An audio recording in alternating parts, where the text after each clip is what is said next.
Ambati silks Kanchipuram sorry store now in Vijayawada. Exclusive పట్టు saris, సల్వాస్ and lehengas. నమస్తే రమగారు. నమస్తే జయ. రమగారు, శివరాత్రి రోజున మహాశివునికి మనం పూజ చేసుకునేటప్పుడు ఎలాంటి పూలను వాడాలండి?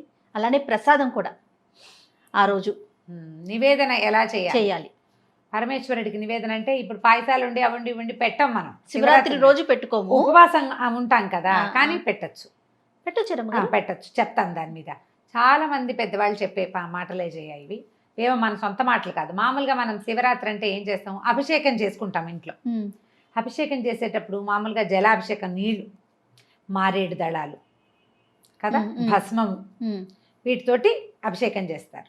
ఈ అభిషేకం చేసేటప్పుడు కొబ్బరికాయ ఒకటి చాలా ముఖ్యమైనది. కొబ్బరి నీటితోటి అభిషేకం చేస్తాం. ఈ కొబ్బరికాయకి 3 కళ్ళు ఉంటాయి. అవునండి కదా, అసలు త్రినేత్రమే దాని పేరే అది.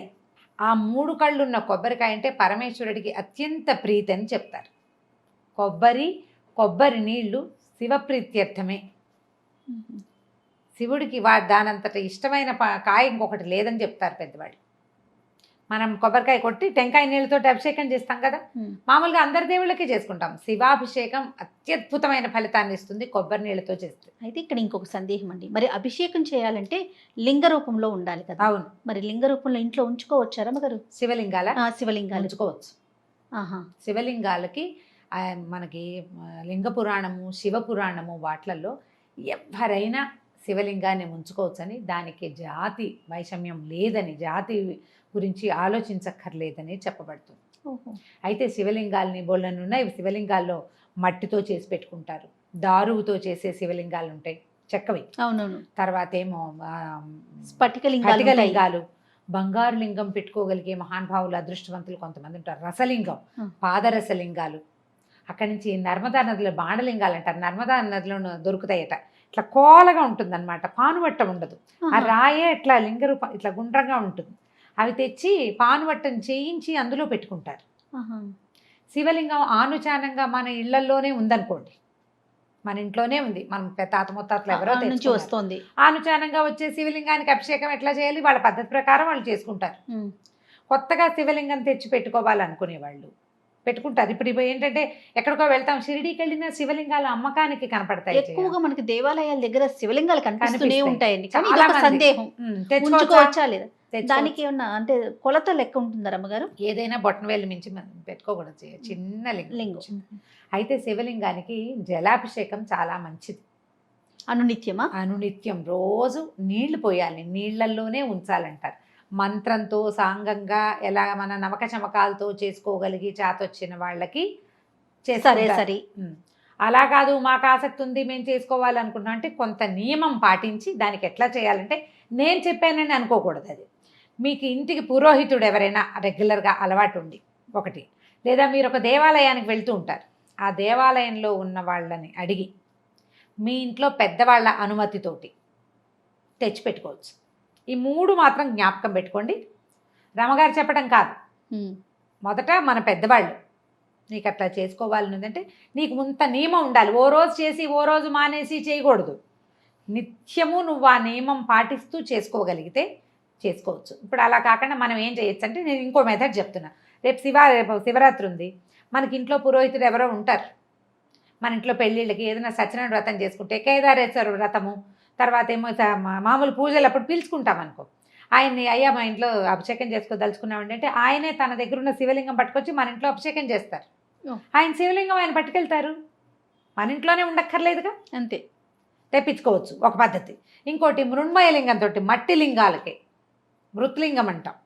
ఇది మా సహస్రలింగార్చన అవి చేస్తారు, ఏకాదశి రుద్రం చేస్తారు అక్కడ కూడా. అంటే సహస్రలింగార్చన అంటే 1000 శివలింగాలు మట్టితోటి చేసి వాటిని శివలింగాకృతిలో పెట్టి దానికి అక్కడ ఆ రూపానికి అభిషేకం చేసేది. మనం మన పురోహితుడిని కనుక సంప్రదిస్తే, మీరు ఇంట్లో లింగార్చన చేసుకోదలుచుకుంటే అలా చేయించుకోవచ్చు. శివరాత్రి నాడు మన ఇంట్లోనే ఉండక్కర్లా. బాగుందండి, ఇది కూడా చేసుకోవచ్చు కదా. మనం బ్రాహ్మణులు ఎవరైనా ఈ సంవత్సరం కుదరలేదు అనుకోండి, ఇది మనసులో పెట్టుకోండి. మీకు ఇది చేసుకోవాలని ఉంటే ఇంట్లోనే మనం ఏకాదశి రుద్రాభిషేకం చేసుకోవాలి, లేదా రుద్రాభిషేకం లింగాభిషేకం చేసుకోవాలి. దేవాలయానికి వెళ్తే అక్కడ చాలామంది జనం ఉంటారు, మనమే చేసుకుని అందరినీ పిలుచుకోదలుచుకుంటే ఇట్లా మనం మన పురోహితుడి ద్వారా ఏర్పరచుకోవచ్చు. ఈ శివలింగాలు అవి ఏంటంటే ఓ రోజు షోకేస్లో పెట్టి ఓ రోజు పూజా మందిరంలో పెట్టి చేయకూడదమ్మా. ఇంట్లో మన ఇంట్లో షోకేస్లో ఉండే శివలింగాన్ని తీసుకొచ్చి ఈ పూట పూజ చేసి వాళ్ళ ప్రాణప్రతిష్ఠ చేసి రేపు మళ్ళీ కడిగేసి షోకేస్లో పెడతా అని అనకూడదు, ఇది పొరపాటు.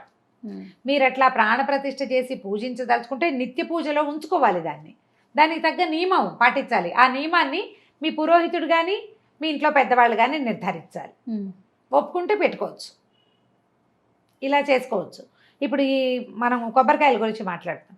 కొబ్బరి నీళ్లతోటి అభిషేకం చేయటం మామూలుగా మనం ఏం చేస్తాం, పంచామృత అభిషేకాలు చేస్తారు. పంచామృతాలు కుదరకపోతే ఒట్టిగా కొబ్బరి నీటితో అభిషేకం చేసినా కూడా పరమేశ్వరుడికి మహాప్రీతట. ఆ కొబ్బరికాయ నివేదన, ఆ ముచ్చుకలు తీసేయటం, స్వామికి నివేదన చేయటం. కొబ్బరికాయలు, తర్వాత ఏమో ఎండు ద్రాక్ష, అవి బాగా ఇష్టం పరమేశ్వరుడికి అని చెప్తారు. ఇప్పుడు ఈ నివేదన ఈ మహాశివరాత్రికి చేసేవి ఏం చేస్తారంటే మన ఖర్జూరాలు అవి ముక్కలు చేసి ఎండు కొబ్బరి, ఖర్జూరాలు, కిస్మిస్లు అలాంటివి నివేదన పెడతారు.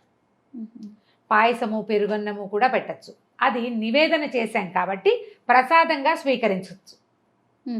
భక్ష్యాలు అవి చెయ్యరు, నూనె పదార్థాలు చెయ్యరు, అన్నం పెడతారు. ఆ అన్నం ఏంటంటే పెరుగన్నం కానీ పాలన్నం కానీ, పాయసము, క్షీరాన్నము లేదా పెరుగు అన్నము చేసుకోవచ్చు. చేసినది నివేదనగా మనం అంటే అది కడుపు నిండా తినేలాగా చేసుకోవటం అలా కాకుండా ప్రసాదంగా చేసి నివేదన పెట్టచ్చు మన ఇంట్లో చేసుకుంటే.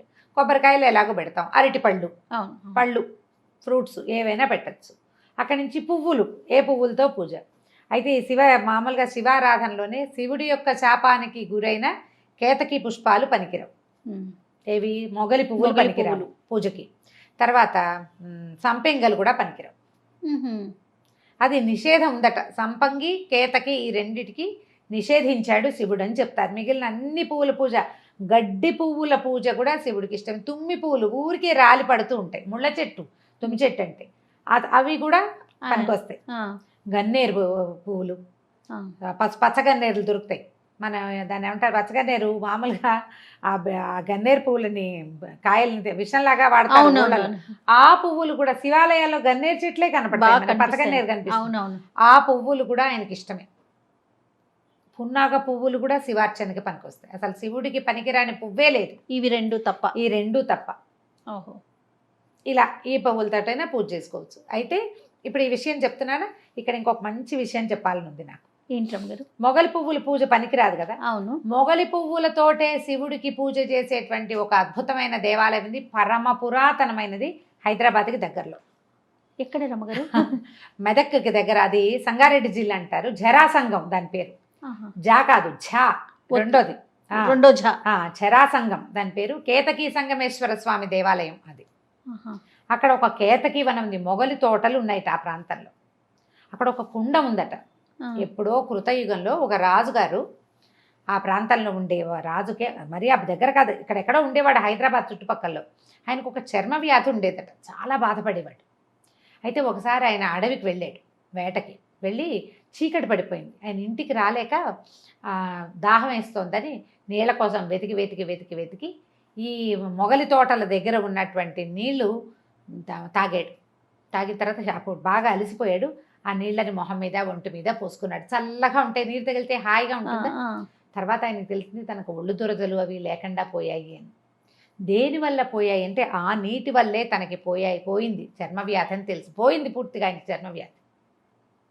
అప్పుడు ఆయన అక్కడ ఆ ప్రాంతంలో వెతికి అక్కడ ఈ నీరు కనిపిస్తుందా, అక్కడ ఒక చిన్న శివలింగాన్ని పెట్టుకుని పూజ చేసుకున్నాడు పొద్దున.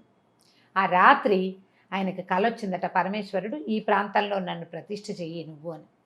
ఆ రోజు ఆయనకి ఏ పుష్పాలు దొరక్క పక్కనే ఉన్న కేతకి వనంలో వాసనలు, మొగలి వాసన వస్తుంటే ఆ వాసనే నీకు సమర్పిస్తున్నాను స్వామి అని చెప్పాడట. పువ్వులు లేవు, వాసనే ఏ గంధం అయితే వస్తుందో ఆ గంధం నేను నీకు సమర్పిస్తున్నాను, ఆ పుష్పాలతో నాకు పూజ చేయించమని చెప్పాడు పరమేశ్వరుడు. అక్కడ ఆయన ఒక శివాలయం కట్టించారట. కృతయుగంలో కట్టిన శివాలయం, ఆలయం పోయింది, తర్వాత కాలంలో మళ్ళీ కట్టబడింది. సంగమేశ్వర స్వామి అక్కడ ఒక నది ఇది ఉంది కదా, కుండ్రంలాగా ఉంది కదా, అదేదో ఏమంటారంటే దాన్ని అష్టతీర్థం అంటారు. ఆ నీళ్లు చాలా మహిమగలవని చెప్తారు.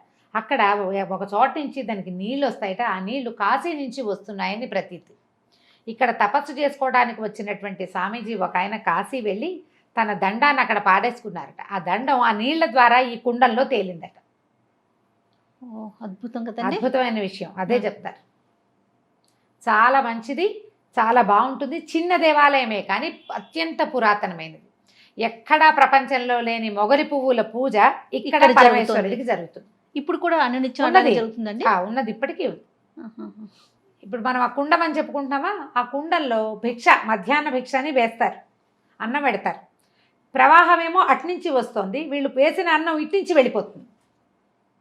నీరు వస్తుంది అట్నుంచి, అన్నం మాత్రం ఇక్కడ నిలవదు, అన్నం మాత్రం అటు వెళ్ళిపోతుంది. రెండు ఉంటాయి ఒకే చోట. ఒకటి నీరు వచ్చేది, మనం వేసింది పువ్వులు అవి కూడా వెళ్ళిపోతాయి. మనం జ్వాల దీపం పెడితే దీపం కూడా వెళ్ళిపోతుంది. చాలా విచిత్రమైనది, ప్రకృతి సిద్ధమైన వింటే బహుశా ఇది. కానీ అక్కడ ఉన్న భగవంతునికి ఆ రకమైన ఆయన ప్రీత్యర్థమే ఇట్లా జరుగుతుందని చెప్తారు. చాలా విశేషమైంది. ఆ అష్టకుండంలో ఉన్న తీర్థాన్ని, నీటిని చల్లుకుంటే చర్మ వ్యాధులు నశిస్తాయని చెప్తారు. పురాతన కాలంలో ఉన్నంత మహత్యం ఉందా లేదా అనే ప్రశ్నల కంటే నమ్మికతోటి చేయటమే కదా. అంతే అంతే కదా. కాబట్టి పరమేశ్వరుడికి అన్ని పువ్వులతో పూజ చేయండి. మొగలి పూలతో మనం పూజించకూడదు. ఆ పూజ జరిగే దేవాలయానికి వీలైతే చూడండి, జరాసంగం, కేతకీ సంగమేశ్వర స్వామి వారి దేవస్థానం ఈ పేరు. తర్వాత మనం ఈ పూజ చేసుకునే రోజున శివరాత్రి నాడు కొబ్బరికాయ నివేదన చేసుకోవటం, తర్వాత ఖర్జూరాలు, కిస్మిస్లు లాంటివి నివేదన చేసుకోవచ్చు. పాయసము, తర్వాత పెరుగన్నము కూడా నివేదన చేయొచ్చు. అది ప్రసాదం కాబట్టి మనం అది తింటానికి కంచం పెట్టుకుని తినకూడదు. ప్రసాదం ఎప్పుడు జ్ఞాపకం పెట్టుకోవాల్సింది ఏంటంటే, ప్లేట్ పెట్టుకుని ప్లేట్లో తింటే ఇక దాన్ని ప్రసాదం అనడానికి వీల్లేదు. ప్రసాద స్వీకారం ఎట్లా, చేత్తోనే. అంతే. అట్లా ఇవ్వచ్చు, తీసుకోవచ్చు. తప్పకుండా రమ్మగారు. కానీ చాలా మంచి విషయాలు చెప్పారండి. నమస్తే. నమస్తే చెయ్యి.